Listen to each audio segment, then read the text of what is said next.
Hello students, आज 12th class की BST में हमारा जो टॉपिक है वो स्टार्ट कर रहे हैं और उसका नाम है प्रोफेशनल मैनेजमेंट।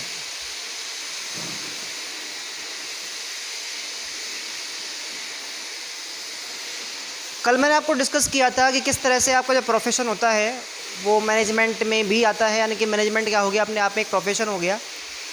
एक्चुअल में हमने कुछ कैरेक्टरिस्टिक्स पढ़े थे प्रोफेशन के जो मैच हो रहे थे किससे, प्रोफेशन से। तो मैनेजमेंट के अंदर वो जब मैच हो रहे हैं तो ऐसी कंडीशन के आपका जो प्रोफेशन है वो मैनेजमेंट में इन्वॉल्व होता है, यानी कि मैनेजमेंट क्या हो गया, प्रोफेशन हो गया। लेकिन एक्चुअल में जो मैनेजमेंट के लिए प्रोफेशनल मैनेजमेंट जो अपन कहते हैं वो जो होता है उसमें अपन किसको काउंट करें, एक प्रोफेशनल मैनेजमेंट क्या होता है, इस चीज़ के बारे में हम आज पढ़ेंगे। देखो प्रोफेशनल मैनेजमेंट क्या है। एक स्कॉलर हैं एलसी गुप्ता। एलसी गुप्ता ये बोलते हैं कि किसी भी कंपनी में प्रोफेशनल मैनेजमेंट तब अप्लाई नहीं होगा, तब लागू नहीं होगा जब आपने प्रोफेशनल डिग्री वाले मैनेजर को अपॉइंट कर लिया। नो सॉरी, ऐसा नहीं होगा। यानी कि आपको केवल प्रोफेशनल डिग्री वाला, मैनेजरियल डिग्री वाला जो बंदा है वही रिक्वायर्ड नहीं है प्रोफेशनल मैनेजमेंट के लिए, बल्कि आपको रिक्वायरमेंट किसकी है, प्रोफेशनल एटीट्यूड की है। यानी कि आपको डिग्री से मतलब नहीं है। डिग्री के बजाय हम किधर जा रहे हैं, हम जा रहे हैं प्रबंधकीय दृष्टिकोण की तरफ।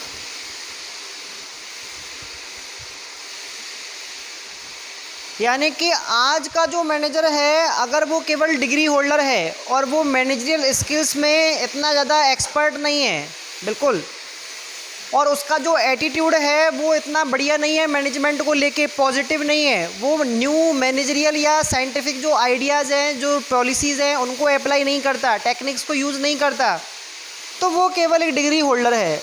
उसको मैनेजमेंट को लेके कोई उसका मैनेजरियल क्या नहीं है, प्रोफेशनल एप्टीट्यूड नहीं है, इसलिए हम उसको क्या नहीं मानेंगे, एक प्रोफेशनल मैनेजमेंट में काउंट नहीं करेंगे।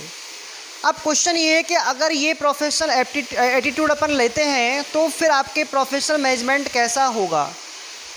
तो समझ में क्या आया कि प्रोफेशनल मैनेजमेंट कौन सा होता है। प्रोफेशनल मैनेजमेंट वो होता है जिसमें केवल डिग्री ही नहीं बल्कि जो मैनेजमेंट का एटीट्यूड है, जो प्रोफेशनल एटीट्यूड है वो क्या होना चाहिए, मैनेजर के अंदर होना चाहिए।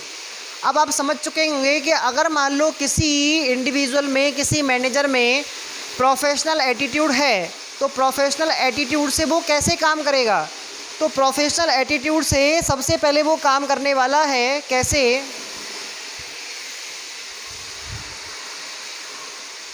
सबसे पहले तो वो डेडिकेट होगा, डेडिकेट टुवर्ड्स प्रोफेशनल मैनेजरियल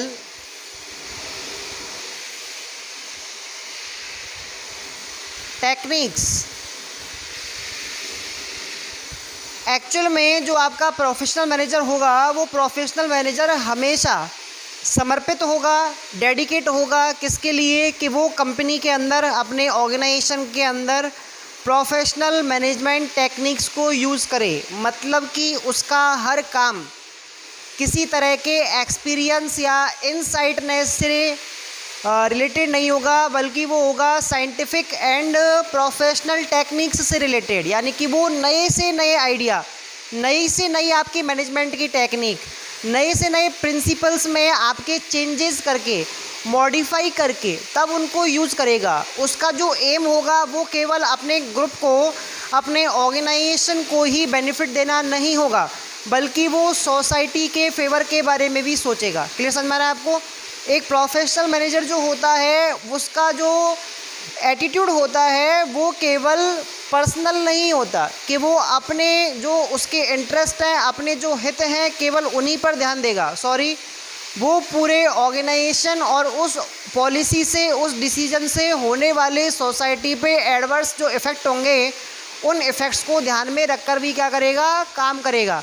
तो ऐसा जो मैनेजर होता है वो क्या करता है, प्रोफेशनल मैनेजमेंट जो टेक्निक्स होती हैं उनके लिए कैसा होता है, डेडिकेट होता है। क्लियर। नंबर 2 पे हम डिस्कस कर रहे हैं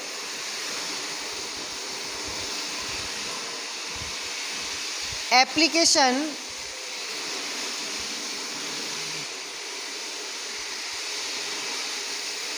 ऑफ न्यू मैनेजरियल आइडियाज़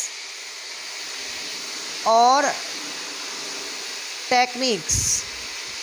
देखो हमें क्या करना है, जो मैनेजमेंट है उसमें हमेशा इनोवेशन के बारे में सोचना है। हमें उसमें नई नई क्या करने हैं, प्रिंसिपल्स को इस्तेमाल में करना है।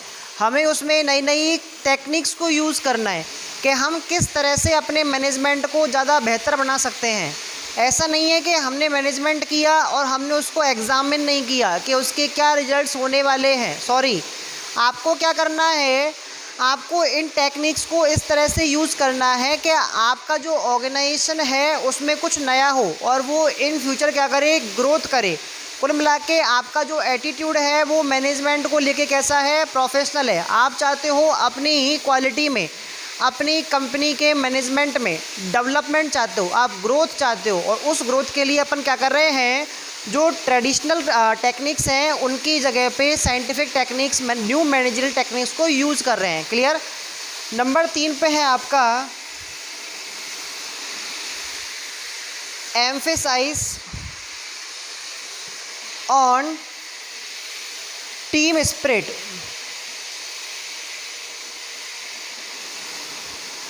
आपको क्या करना है, एक प्रोफेशनल मैनेजर जो होता है उसको क्या करना है कि अपने खुद के व्यक्तिगत पर्सनल स्वेच्छा, अपनी इच्छा से कोई भी काम नहीं करना है। उसको जो काम करना है वो करना है किससे, टीम स्पिरिट से, टीम भावना से काम करना है। टीम भावना से काम यदि वो करता है तो उससे जो बेनिफिट मिलेगा वो पूरी टीम को मिलेगा, और पूरी की पूरी टीम क्या रहेगी, कोऑर्डिनेट रहेगी। और इस कोऑर्डिनेशन से जो आपका बिजनेस है, ऑर्गेनाइजेशन है, उस बिजनेस और ऑर्गेनाइजेशन के अंदर जो कोऑर्डिनेशन है वो बनेगा, और आपके जो सबऑर्डिनेट्स हैं वो आपके साथ काम करने के लिए क्या रहेंगे, तैयार रहेंगे। क्लियर। नंबर 4 पे कर रहे हैं अपन अपॉइंटमेंट। अपॉइंटमेंट जो है वो हमको, appointment does not have any factor of caste, religion,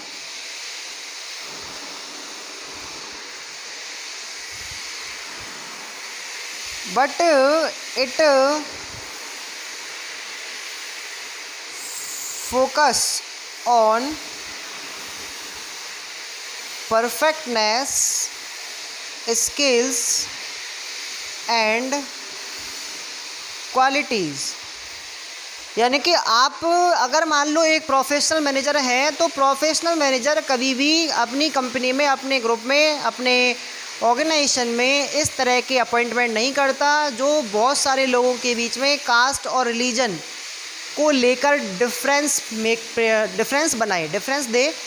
अपन को क्या करना है, एक प्रोफेशनल मैनेजर को जो अपॉइंटमेंट करनी है वो करनी है कैसे, वो करनी है उन सभी इंडिविजुअल जो आपकी कंपनी में काम करने के लिए आने वाले हैं, उन सब की परफेक्टनेस, स्किल्स, क्वालिफ़िकेशन, उनके जो ट्रेड्स हैं, उनके जो गुण हैं, उन चीज़ों को अपन क्या करेंगे, एग्ज़ामिन करेंगे, और उनमें जो बेस्ट होगा उसको अपॉइंटमेंट दिया जाएगा। और इस तरह की अपॉइंटमेंट कहीं ना कहीं क्या होती है, कंपनी के लिए बेनिफिशियल रहेगी, क्योंकि आप बेस्ट क्वालिटी के क्या कर रहे हैं, ह्यूमन पावर अपनी कंपनी में यूज़ कर रहे हैं। क्लियर। इसके अलावा हमें क्या करना है, नंबर 5 पे हमें करना है respect of national policies and social values. एक जो प्रोफेशनल मैनेजमेंट होता है उस प्रोफेशनल मैनेजमेंट की एक क्वालिटी है कि प्रोफेशनल मैनेजमेंट जो होगा वो एक तो जो आपका कंट्री है जिसमें आप काम कर रहे हैं उसकी जो पॉलिसीज़ हैं, उसकी जो वैल्यू है, उनको क्या करेगा, उनको सम्मान देगा। और दूसरा जो है आपका कि जो भी आप बिजनेस में कर रहे हो उस बिजनेस में आपकी जो सोशल वैल्यू सोसाइटी से जो अटैच होती हैं उनको भी क्या करा जाएगा, ध्यान में रखा जाएगा। क्वेश्चन ये सर, सोशल वैल्यू क्या होती है? सोशल वैल्यू का मतलब सोसाइटी के वो एजम्पशंस होते हैं जिनको सोसाइटी रेस्पेक्ट से देखती है कि हाँ ये हमारे लिए कैसे हैं, कन्वीनियंट है, ये हमारे लिए रेस्पेक्टफुल है, तो आपको उन्हें मेंटेन करना है। क्या करना है? आपको उन्हें मेंटेन करना है। और ये जो मेंटेनेंस है ये केवल कौन कर सकता है? प्रोफेशनल मैनेजमेंट कर सकता है। नंबर 6 पे अपन को क्या करना है? जो डिसीजन मेकिंग करनी है वो करनी है for coordination of different categories. आपको क्या करना है? जो कोई भी तरह का डिसीजन लेना है, ध्यान रखना है आपको। एक प्रोफेशनल मैनेजर जो होता है वो क्या करेगा? जो भी कोई ऑर्गेनाइजेशन के अंदर डिसीजन लेगा तो उस डिसीजन में केवल कंपनी का ही फ़ायदा नहीं होगा, उसमें उन सारी कैटेगरीज़ को, उन सारे पक्षों का हित सम्मिलित किया जाएगा, जोड़ा जाएगा जो आपके उस डिसीजन से अफेक्टेड होंगे। क्लियर? यानी कि अगर मान लो आप कंपनी में कोई काम कर रहे हो और उस काम से इफ़ेक्ट आपके एम्प्लॉइज़ पर भी पड़ रहा है तो आपको वो जो डिसीजन है वो एम्प्लॉइज़ के फेवर को भी ध्यान में रखकर करना है। ऐसा जो मैनेजमेंट होता है उसे हम क्या कहते हैं? प्रोफेशनल मैनेजमेंट कहते हैं। क्लियर? तो ये आपका प्रोफेशनल मैनेजमेंट का कॉन्सेप्ट है छोटा सा। इसमें हमने पढ़ा था कि प्रोफेशनल मैनेजमेंट क्या होता है। मैं दोबारा रिवीजन कर रहा हूँ इसका। प्रोफेशनल मैनेजमेंट जो होता है उसके अंदर क्या होगा कि सबसे पहले तो हम उसको प्रोफेशनल मैनेजमेंट नहीं कहेंगे जिसमें हमने किसी प्रोफेशनल मैनेजमेंट डिग्री वाले बंदे को अपॉइंट कर लिया। नो, हम कहेंगे उसको प्रोफेशनल मैनेजमेंट जिसमें डिग्री तो है, साथ में क्या है? प्रोफेशनल एटीट्यूड भी है, यानी कि वो कंपनी के बारे में पेशेवर ढंग से सोचता है, मैनेजमेंट अच्छा करना चाहता है और करता भी है। उसका जो दृष्टिकोण है वो मैनेजमेंट को सुधारने पे है। वो ज़्यादा से ज़्यादा नई से नई तकनीकें मैनेजमेंट की लागू करता है। वो किसी कर्मचारी को ऐसे अपॉइंट नहीं करता कि वो विश्वास का आदमी है, नो, वो जात का आदमी है, नो, वो करता है कि उसकी क्वालिटी अच्छी है, उसकी क्वालिफ़िकेशन अच्छी है और इसका जो काम होगा, इसकी जो परफॉर्मेंस होगी, इससे कहीं ना कहीं आपके ऑर्गेनाइजेशन को फ़ायदा होगा। इस तरह से सोच के क्या कर रहे हो? आप अपॉइंटमेंट कर रहे हो। इसके अलावा आपको टीम स्पिरिट पर ध्यान देना है। आपको अपने पर्सनल जो आपके बेनिफिट्स हैं उन पर ध्यान नहीं देना, आपको अपने काम पर ध्यान नहीं देना, आपको सबके काम पर ध्यान देना है, टीम स्पिरिट में काम करवाना है। और इस तरह का जो प्रोफेशनल मैनेजमेंट है आपका, वही कंपनी के अंदर, ऑर्गेनाइजेशन के अंदर होना चाहिए। क्लियर? तो ये आपका समझ में आ गया है। नेक्स्ट टॉपिक स्टार्ट कर रहे हैं हम इसी में।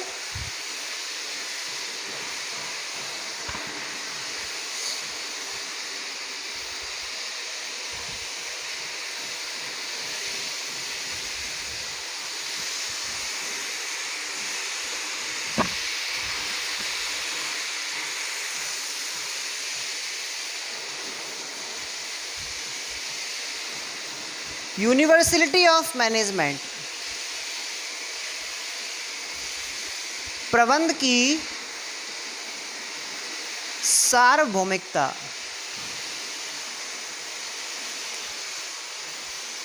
जब आपको मैनेजमेंट के कैरेक्टरिस्टिक्स पढ़ाए गए थे तो मैंने आपको वहाँ पर एक यूनिवर्सल एक्टिविटी नाम से कैरेक्टरिस्टिक डिस्कस की थी और मैंने आपको वहाँ पर ये चीज़ें बताई थी कि जो मैनेजमेंट होता है वो कम्प्लीटली यूनिवर्सल नहीं है।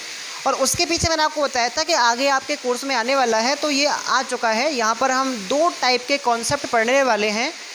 एक्चुअल में यूनिवर्सलिटी होती क्या है? यूनिवर्सलिटी का मीन होता है किसी चीज़ का, किसी नॉलेज का, किसी काम का सभी जगह एक समान रूप से क्या होना? अप्लाई होना, उसको किया जाना, तो उसको कहते हैं अपन यूनिवर्सलिटी। तो यहाँ पर जो मैनेजमेंट है उसको हम एक यूनिवर्सल एक्टिविटी मानते हैं। क्यों मानते हैं? क्योंकि यहाँ पर एक बंदा है जिसका नाम है थियो हेमन और एक है स्टीफन रॉबिन्सन।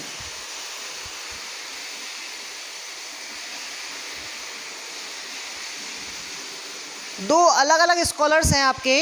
जो थियो हेमन हैं वो ये मानते हैं, उन्होंने इस तरह की कुछ बातें कही हैं कि आपका मैनेजमेंट क्या है? यूनिवर्सलिटी रखता है। यस, आपका प्रबंध सार्वभौमिक है। लेकिन जो ये भैया हैं स्टीफन रॉबिन्सन, इन्होंने क्या किया है, जो इनके लॉजिक दिए हैं वो दिए हैं यूनिवर्सलिटी के अगेंस्ट, कि नहीं आपका जो मैनेजमेंट है वो यूनिवर्सल नहीं है। समझ में आ गया आपको। तो पहले हम थियो हेमन जो हैं इनके कॉन्सेप्ट के बारे में पढ़ेंगे। तो इन्होंने क्या किया है,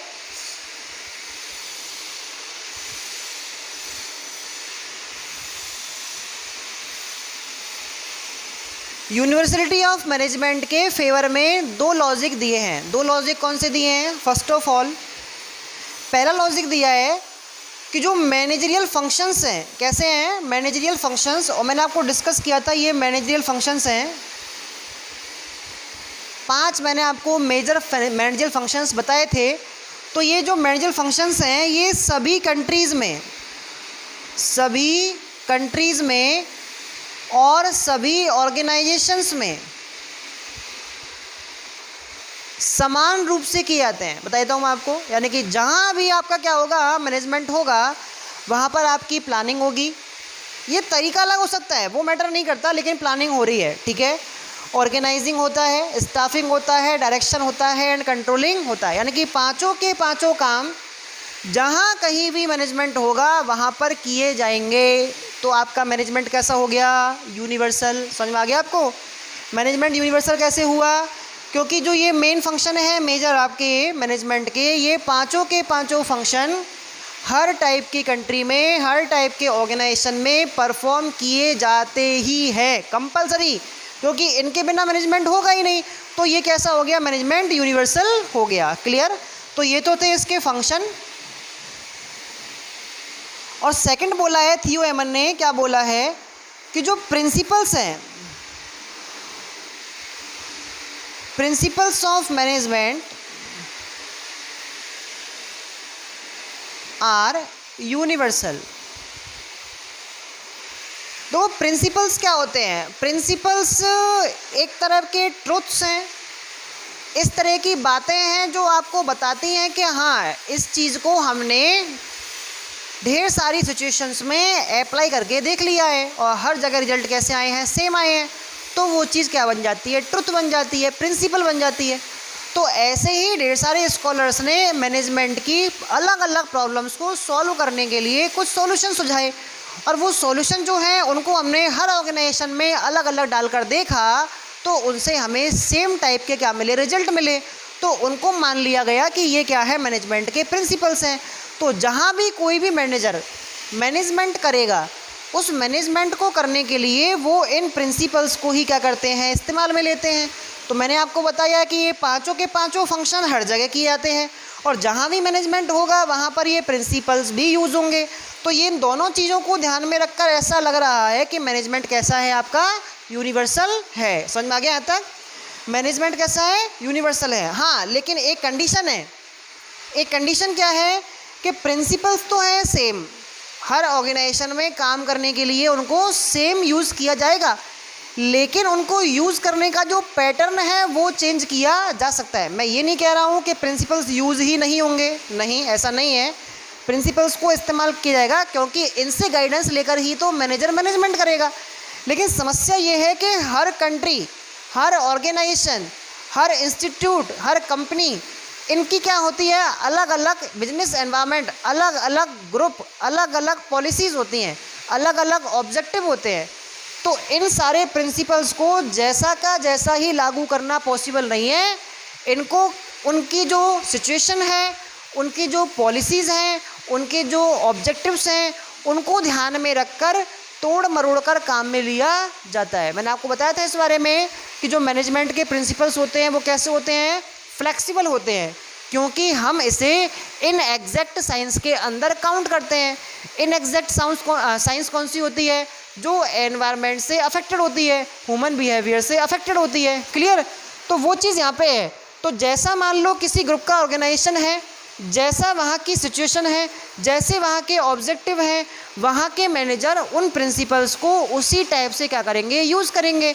तो ये सारी चीज़ें, ये सारे के सारे फंक्शंस, ये सारे के सारे प्रिंसिपल्स वैसे तो यूनिवर्सली क्या होते हैं? यूज़ होते हैं, लेकिन इनको यूज़ करने का जो पैटर्न है वो मैनेजर चेंज कर सकते हैं।